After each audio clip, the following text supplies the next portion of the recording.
Good evening and thank you for joining us at 5. I'm Caroline Clapp. George Mallet has the night off.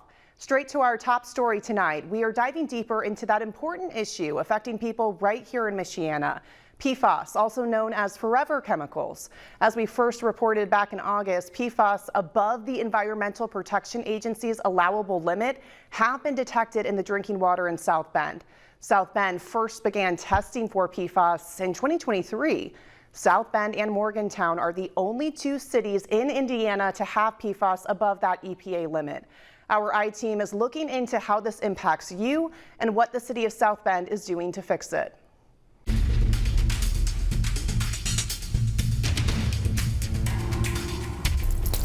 I wash all my produce, lettuce, anything with the filtered water. Peggy Codens is taking extra precautions to avoid consuming PFAS. I'm not a scientist, but I know they're harmful, and I don't buy certain products like stain-proof things, waterproof things, Teflon non-stick things. She says after she saw our initial report on 16 News Now about the PFAS being detected in South Bend's water, she and her husband installed a reverse osmosis system under their sink. You hook up the T connection, and that's the tube that feeds the cold water up through your filter and then up into this faucet. She says she's very concerned about the PFAS levels here in South Bend. Especially if you have children. You don't want them drinking chemicals that are used in Scotchgard. This well is one of 4 wells here at the North Pumping Station with elevated levels of PFAS. But there's a project in the works to bring a new filtration system here to the North Pumping Station to remove those PFAS out of the water. The North Pumping Station and the Pinhook Station in South Bend are the 2 water treatment plants in the city with PFAS levels above the EPA's limit. Public Works Director Eric Horvath tells me right now the city is not pumping from the problem well at Pinhook and only pumping about 20% of the city's water out of the North Station. Horvath showed us how the treatment system works. Particles that are in the water that we don't want in there, the iron and manganese are attaching and staying in there. And so that all gets caught in that sand, and then out of the bottom, the clean water goes. It has its limits that it can't pull certain things out.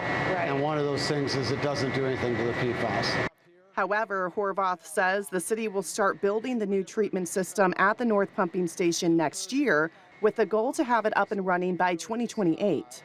So it's about $21.5 million it costs for the system at North Station when you count all of the engineering and construction that's going to happen. Horvath says the city is working hard to take as much of that cost burden as possible off the taxpayer.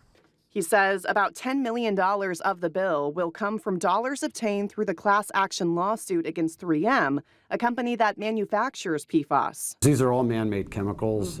They started making them in 1940, and they're literally in everything. Like the clothing you have on could very well have PFAS in it, the lipstick, dental floss, cookware, about anything. As for how and when the PFAS got in the water in the first place, Horvath says it's hard to say. There could have been a fire somewhere where they used fire foams that contained PFAS or something else that gets into that drinking water and then ultimately eventually makes it to our wells and to the plant. And so if it gets spilled, let's say it was manufactured in the 50s, got spilled in the 60s, it could still be in that groundwater, slowly moving its way to our well field over time.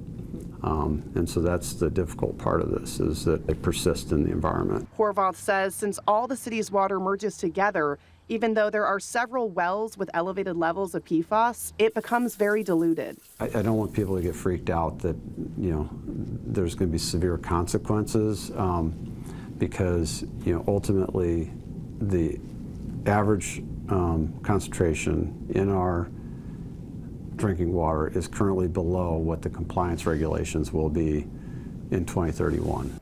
Nonetheless, Horvath says there are steps you can take to ease your peace of mind and filter your drinking water. I feel better boiling my spaghetti in water that is not, it doesn't have chemicals that is in Scotchgard or something that just shouldn't be there at all. And we'll continue to have the dialogue. It's important that people understand what's in their drinking water and understand what we're doing to make sure that we can provide the safest water possible for our residents. And we want them to have every confidence that when they turn on their tap, it is going to be safe drinking water.